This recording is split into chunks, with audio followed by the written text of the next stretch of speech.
everyone.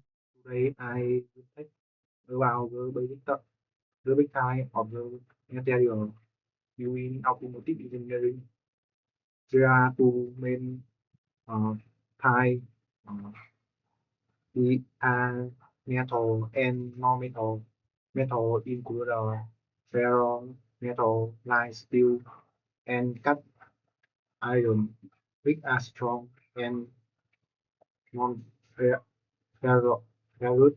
metal like aluminum and copper, which are lighter and resist corrosion. Non-metal include polymer and ceramic.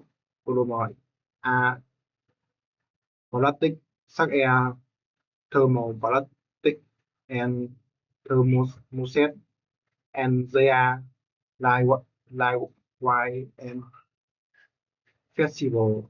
Uh, ceramic like glass are hair, and has resistant, but variety highly composite material combine the different uh, material such as carbon